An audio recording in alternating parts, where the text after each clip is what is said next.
Okay, welcome back to Reflections with Clinton and Lindsay. And as I said in the opening lines, that we have a very special guest. I would want to introduce this man has worn so many hats in his career, Mr. Luther Mack. Welcome to Reflections, brethren. Respect my brother, everything. Man, you are one of those guys that you have done it all. I don't know if I reach all yet. Yeah, almost, almost all. Yeah. And one of the reasons why, I'm hunting you down to bring you in, you have done something that the world is gonna be shocked to know that you have done this. But before we get to the current stuff, let's talk about Luther Mack. You started your career in New York, like most of us did. Yeah. Well, we come to New York when we were little youth. Yes. We grew up in New York. I went to school in New York. And instead of go college, like my father and mother wanted me to do, I went to college for a year and a half. Oh, really? Yeah, drop out of college and go join reggae band. Which college did you go to? Well, at first I started... Oh, not just one? I went to a few colleges, man.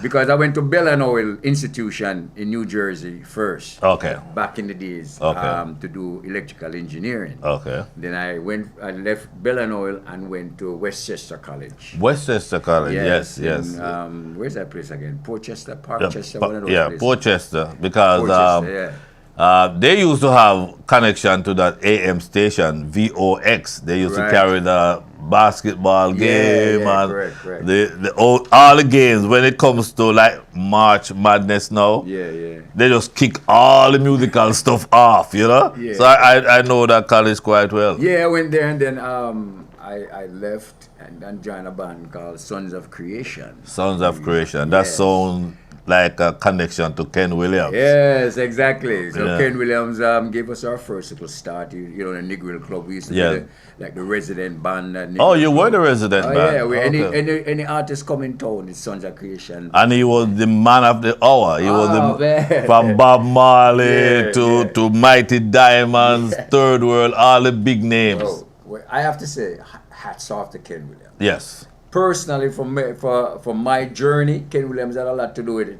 And if you might listen now, big up my Bridget. Same for me. I learned to make commercials because I did radio for a little bit. Yes. And the way I did my commercials with the vibrancy and the energy, that was all from Ken Williams. And I stole a little line from him and said, "Miss this, blame yourself." I got that from Ken Williams. Yeah, I learned that from that Bridget. He's one of those influential persons. Yeah. And I remember I was there too, and I remember going to school on weekends. It was Ken Williams. Yes. I remember the first time I was invited down to Negril, because that was a place that everybody budding radio person, musician want to be at Negril, because that's where the Jacob Millers and everybody was there. We got our first little break because Ken Williams had a thing called a reggae song competition. My band entered and won. Oh, okay. Yeah, we beat out Morgan Erich's father, Denroy Morgan. Yeah. And you know what's the name of his band? He had a band at that time. Black Eagles. Black Eagles. Exactly. Black Eagles. We won that night. Oh, you beat them. Yeah, man. Three little youth. Me and Keith and Becky Jet. We were probably about 17, 18 years old at the time. Yeah. But you also know that Carlton Coffee. And Coffee, yeah. Got his break from that same competition. Was Coffee in Maniaca band? No, he was Maniaca was like the Errol Moore and those guys. And the twins. Right. Yeah. I get excited when I'm here in Florida now, and I can meet someone that share the same background. We started to travel the same path, And it wasn't until we came until I came to Florida and started dealing with you. So you did the New York scene, and then when did you relocate? We came down, well, you know what? New York was getting a little bit too cold for me. Too cold? Yeah. What happened is, growing up in New York as a little youth, you get used to the cold. Yeah. But until my father was a super fair building, Where, in Brooklyn? No, in the Bronx. In the Bronx? So what happened is, when the snow fall, now I start get little muscles. You have got to do the entire block. And then the snow was no longer fun. Right. So after I got older and whatever, my father and mother had moved down to Florida. Okay, so my father was always a man where him into the club thing, you know, him want to start him own little thing or whatever. Right. So he said he want the band to come down and play. When we come down here to play and we feel the weather and the vibes and the palm trees and the over. mango and the lime, we said, boy, we said to the virgin, boy, I say, this is the place. So you would consider yourself, as I would, one of the pioneers of bringing that culture from up New York down here. Well, because at one time Florida wasn't saying anything. When we come down here, you had people like Clint O'Neill. Oh, it was there already. Ron Burke, Eddie Edwards, all those people were setting the structure. Yes. You understand? So I would consider them more the pioneers. Okay, right. Now that's true. That's true. So when I came, I just jumped on the wagon with them. Right. But you know, we brought something a little bit more unique to the thing because, of course, you know New York already. They say if you can survive in New York, you survive anywhere. So what we brought to South Florida was a little like more excitement, you know, with the band and the vibes, you know. Right. Yeah. So when you're in the band, what was your function in the band? I was a keyboard player. A keyboard player? Yeah, but I also did little singing, background singing, and I did little DJ. And I have a tune one time, the Yankee and the Yardy come together. Are you that? Yeah, but you know, and another thing with New York. Yeah. It teaches you can't just do one thing. Right. When you're an actor, you're a singer, you are a dancer, versatile. you have to be versatile. Yeah, but that is a typical Jamaican though, I think. I think one of the things that Jamaicans have, that a lot of people don't have, is that a Jamaican will take on 3-4 jobs. That is true. You understand? It's just the ambitious nature of a Jamaican. So I feel when you're in New York, bring that out of you. Yeah, because you have to survive. You have to survive, and you have to send more money home. That's right. You have to find that money and things. So if this not do it, you have to find something else. And when you're in a band, you know, it's always versatility is one of the qualifications. Yeah, it makes you a better musician. Yeah. You understand what I said? So I love the key. I actually started out as a drummer. Oh my goodness. Yeah, and then I met a youth by the name of Moses Davidson in Brooklyn when he was about 15 or 16. And I hear him play the drum. I said, no, sir, me not play the drum. You're not playing that. You're not going with nothing. And then I started, because I always love the keyboard. You love the keyboard. And I started playing the keyboards. We had another virgin named Lloyd. Remember Lloyd? Lloydie? I know quite a few. Which one? Remember his last name? Yeah. Oh, man. All I named just yes. Because I know, you can't talk about... Cross. Oh, Light Cross. Yes. Oh, you mean, man. Yeah, man. So Lloyd... Same day, I have a little store up on White Plains Road in the later years. Right. And Lloyd and I played in the band together. Oh. Lloyd was a keyboard player in Sons of Creation at one point. Right. Danny Marshall was a Danny Marshall. At one point. Yeah. You understand? Billy Johnson, keyboard My player. Goodness. Keith Clementson. No, that was a band. That was a good band. That was a good band. Ray. That was a good band. It was a very good band. So when you came here now, and when I came here 19 years ago, you were in promotion. Yeah. When did you switch from being a musician to get into the promotion part? Yeah, well, to be honest, my bass player at the time was a virgin by the name of Mark Rockhead. Mark Rockhead, you would know him, he died in a motorcycle accident in the early 90s. Okay. And when Mark died, that Mark death changed my entire life. Oh my goodness, sorry to hear that. Changed my entire life because it was a real virgin, and it started to put me on a different path. So I went behind the scenes, started managing and producing. I got involved with specialists, Clifton Dillon. Oh yes, nice guy. Clifton Dillon, because we knew each other from we were younger. Okay. And he wanted to move Shang Records to Florida. Yeah, so we got a place on South Beach, and he made me the president of Shang Records. You're kidding me? Yeah. When I first came, that's one of the first places I went to, down in the art.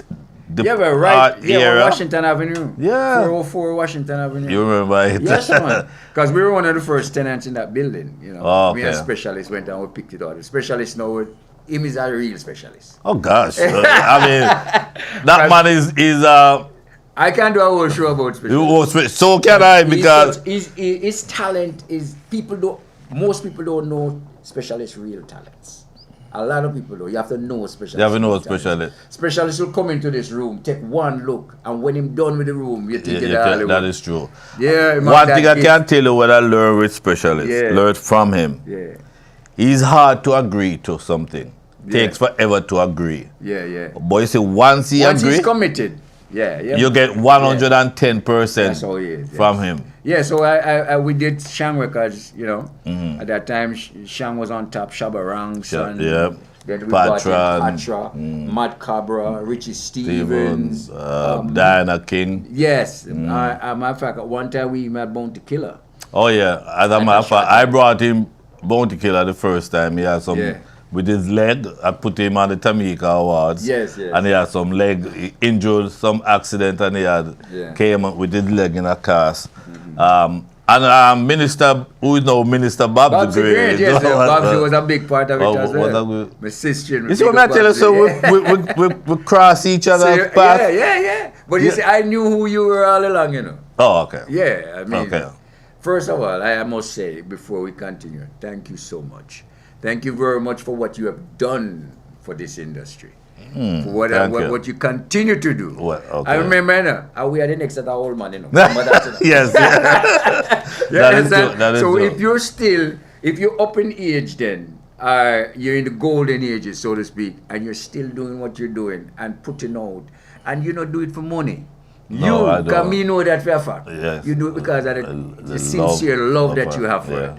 You understand? And you do everything to help people and push it across. So me have to say thanks, my brother. You're welcome, man. So when I came, you were doing the Barry Salmons, you were doing the Maxi Priest. Oh, let me just stop you, just so people can know. That's my favorite singer of all time. So Barry Salmons. Okay. You were doing it. You had an exclusive, I don't know if I want to call it a contract, but you were the one that were bringing all the big shows at the rodeo in David. Was that an exclusive contract? Well, what it is this. It's insight. You understand? I have a virgin named Garfield Price that does promotion. What I like with Garfield, he can see things that other people can't see. Right. And I sort of developed that too. Right. So when I first saw the rodeo grounds, there were no concerts being held there. Oh. You know, all they had there was these the rodeo cowboy, right? And I saw it and I said, this place would be a gold mine for events. It's perfect. The location, the layout, in and out the park. And some people say, but the place are dirty. The thing. We said, watch me. Yeah. I was quite impressed with it because when I came, it was an annual show. What was the name of that show? The Jamaica Vintage Music Festival. But at the same time, you were also on the radio, WAVS radio. Yes, I was. And you were doing the something that's dear to me, as you know. You were doing an award show. You were the brain and the producer and all of that. Tell us your experience, because as a man who have done, as you know, I forgot that shit. I forgot. Yeah, turn it down, turn it up. I keep turning it off, but the person keep calling me back here. Hold on a second. Sure. We can cut this out. Yeah, you have done. We're talking to Luther Mack as he gets a bit interrupted by his, once people see him and hear the story, they're gonna reach out to him. So you're able to turn it off. I hope so. No, as someone who I started the first reggae awards in New York. Yeah. So when I meet someone, you know the headache, the heartache. Oh, man. And that's why I know, so you love the thing is you weren't doing it for money, because a lot of times people see a thing like an award show and think you're making money. Oh, no. You're not making no money on an award show. Not at all. Yes, and sometimes when you tell this artist, listen, I want to give you an award, and the way some of the artists then behave, they want this, they want that, they want a fee and all of that. Yeah. It's not always easy, especially when you're trying to build. Yes. No, the Reggae Soca Music Awards is the brainchild of Winsome Charlton. Yes. But me and Winsome was always good. We did radio together, and Winsome brought the idea to me. She knew I was a producer for concerts, and she brought me in, and I became the producer of the event. I brought in Abdul, Oh, the guy that to works assist with me. Eddie. That work with Eddie Edwards right. at the Jerk Festival. You know, I've never met him. You never met Abdul? Not yet. I can't believe that. No. Yeah, There are man. quite a few people in this era. Abdul is but- a unique so I'm individual told. too. So I'm told. He's a chef. And I understand he's very strict. Yeah, but it was a nice. Like that. It's strict in a nice way. Yes, yes. Like my strictness quite a little bit meaner than Abdul. Because when me are on a stage, me no ramp on a stage, you know. Abdul is a little bit more Okay, lenient than I well, was. I was really a little tough. So how long did you do the reggae soca? We did the reggae soca music awards for 13 years. 13 years. Just the same length of time I did the Tamika. Yeah, and we just couldn't go no further because we weren't getting a lot of help on it. And, you know, we like me personally, if I can't do something to the best of my ability I'd rather not do it. Yeah. So when it reach a point where if we can't get the funding to keep it going, better if we just and that's the same thing exit. I ran into. You know, it was growing and growing. We even took it to Madison Square Garden. Yeah. We took it to Avery Fisher Music Hall. These are big New York establishments. Yes. And when you don't have that $500,000, and you have to be cutting corners. People don't even understand. They don't understand man. that. It's tough. Very tough. When I do my team, 70, 80 people on my payroll, just like Yeah, that. of course. Easy. And you have to pay them, and it was just too much. Yeah, because it's not something like if you have a production team, although you might know that you're not going to make any money, you still have to pay your people. And then when that don't happen now, that's when It's a problem. the name calling start Listen. and the thief and the old thief. Because people see a crowd. Oh, I mean, you can't tell people say you don't make money. You know what time I do concerts where ram. And when you go now, you start that the item and cross the T and start add up the one and the two that may look at your scratch. Yeah. And you have to go and go tell your wife, say, guess what?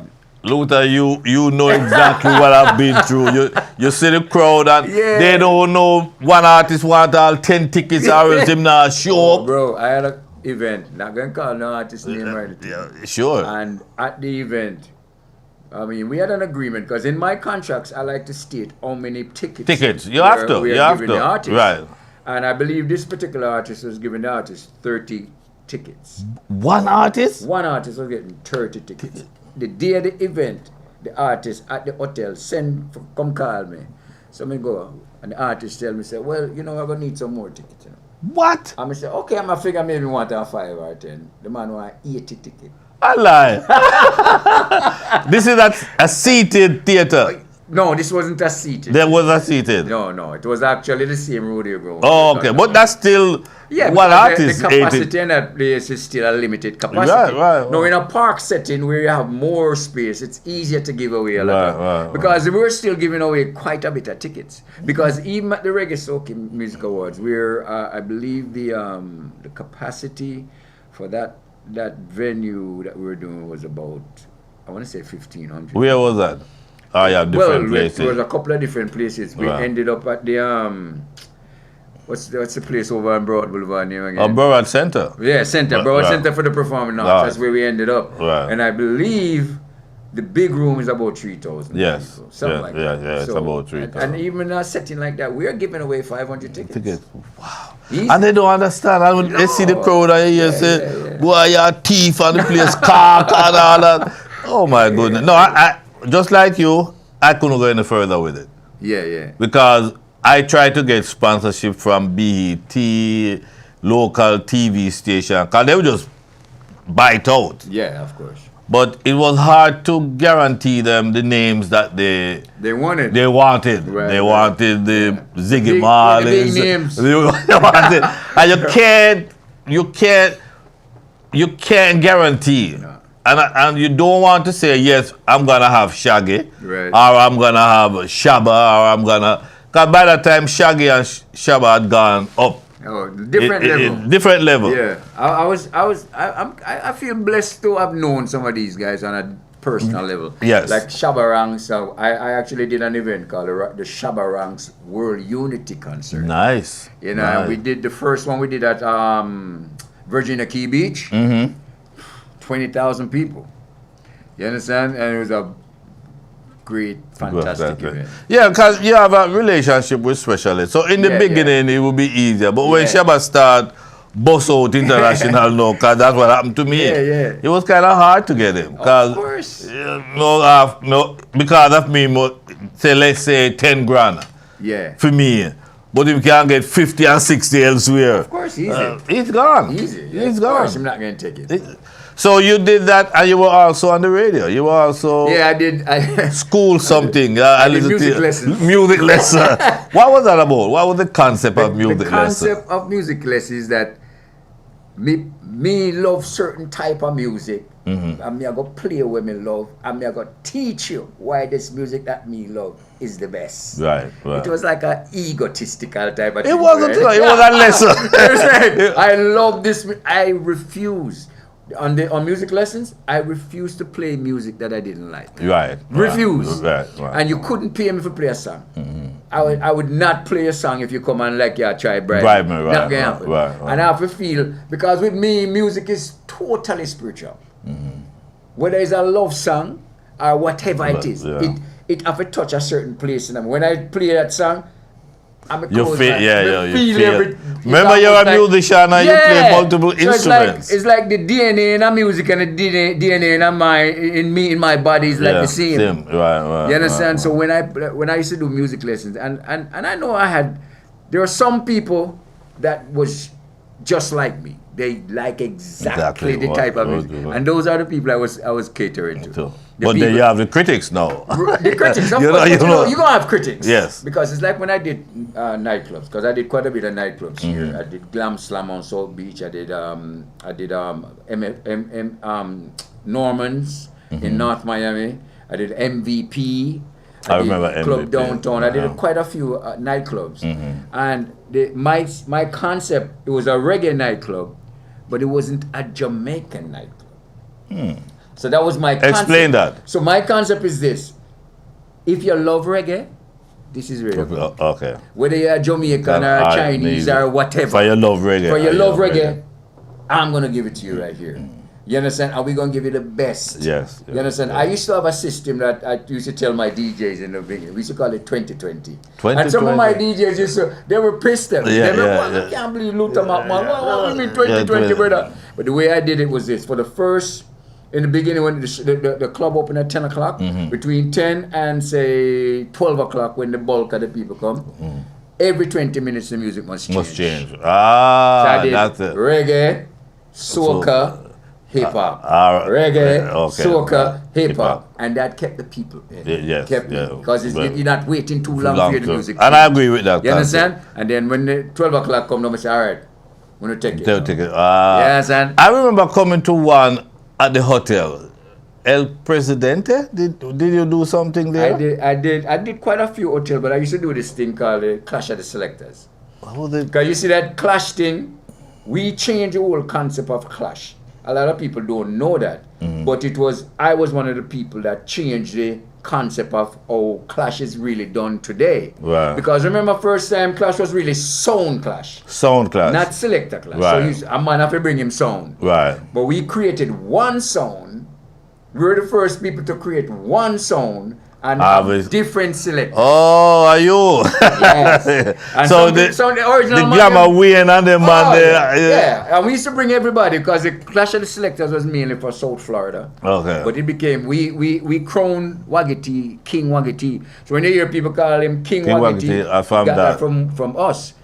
Waggity, C-Roy, Richie D, Mikey Mike. All these people were a part of what we did. We created you have made an outstanding contribution to the development of the music here in South Florida. Yeah, me help with it. Yeah. I mean something like that. No, it was an innovation on your part. Oh yeah, because there was I remember Sound Clash. Yeah. And I didn't even know where the selector clash.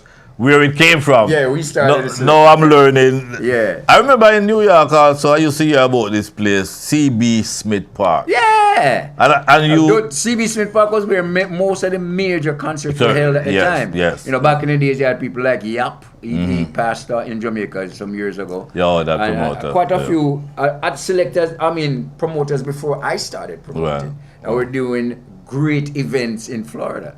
You understand what I'm saying? And that's why after that, you have like the Jerk Fest where Eddie Edwards. And Eddie Edwards had his own. I can't remember Eddie promotion team right now, but they had a big promotion team too. Yeah, we were like a rival promotion team. We put on one thing, then put on one thing, and so on.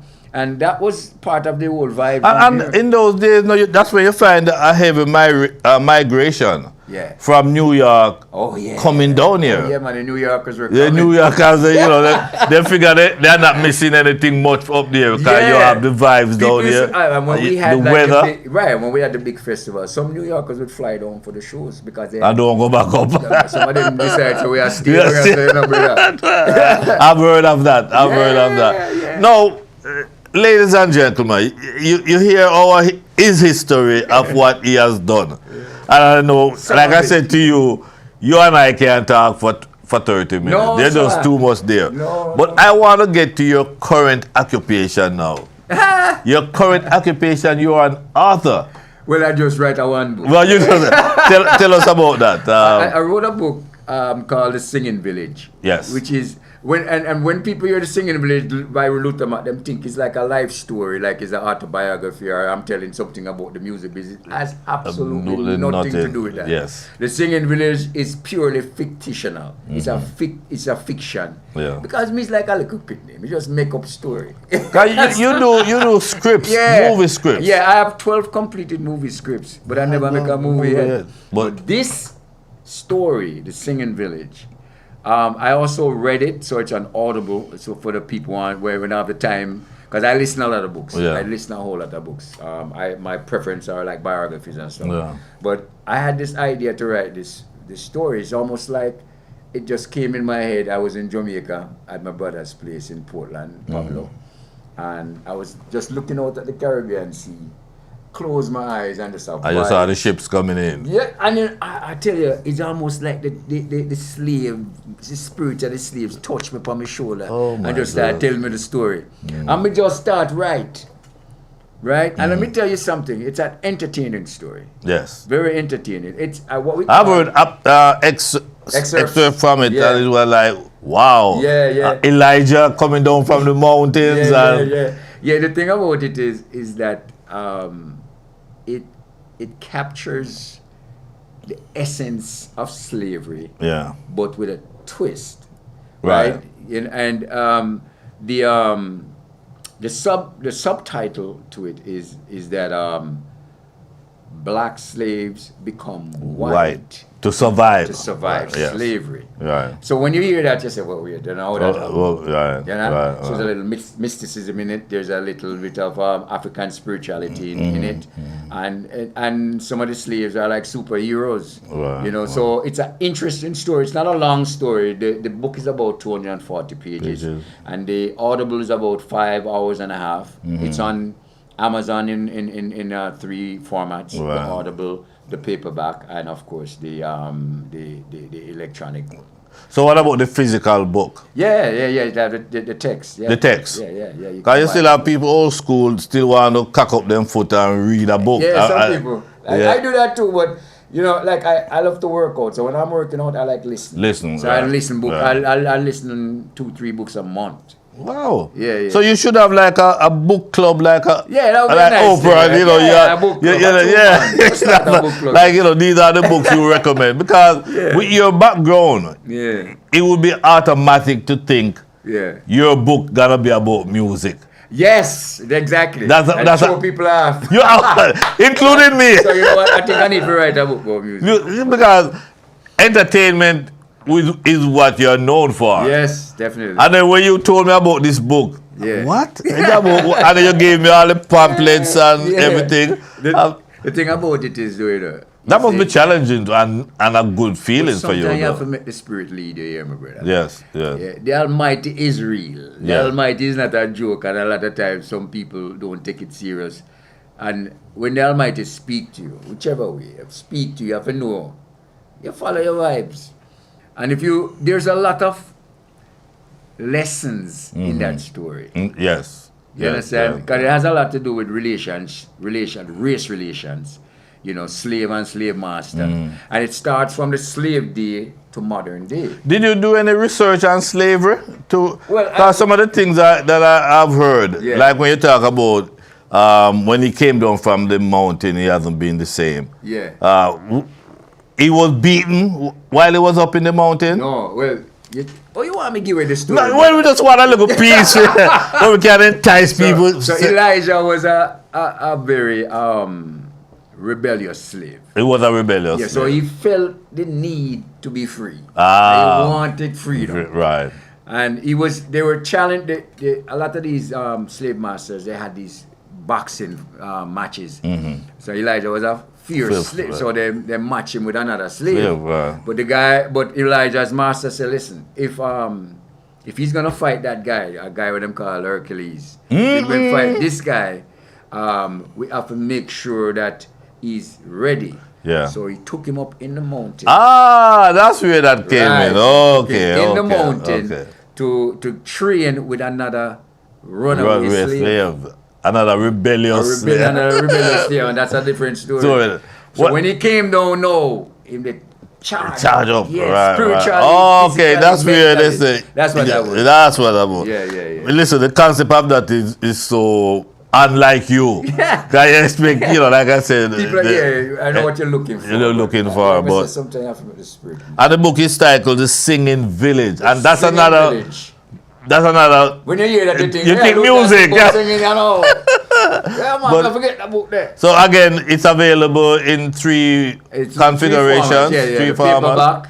The Audible and the ebook. The ebook, and you could go to Barnes and Noble, Amazon. Barnes and Noble has it, but your best place to get it is Amazon. Amazon. Yeah, Amazon. Because they started out selling books in the first place, isn't it? Amazon is a bookstore originally. Yeah, originally, no. You can't tell that to my wife, because she'll tell us, no, they sell this and that's where I go and get my this. They sell everything. They sell everything. They started, Yeah, it was books. Yeah. Luther Mack. I don't know the time. Yeah, I'm telling you, my producer has given me the cue. Okay, guys. And this is what I said to you. We both said it to each other. Half an hour can work, but unfortunately, that's the time we have a lot to do. To you, my brother. And I wish you the best. I'm waiting to hear when you're gonna come up with the autobiography. Yeah. That is a must. You just have too much of a story to ignore. Yeah. The thing about the autobiography, though, you have to tell the truth, the whole truth. So, I'll tell you exactly. You have some things that maybe you don't want. You're waiting for some people to pass along. Pass on. You want to write it and wait until me pass before them put it on. Yeah, but anyhow, my brother, love it's a pleasure having you here. I have had quite a few people, but you were just one of them that the fact that we have that path from New York days.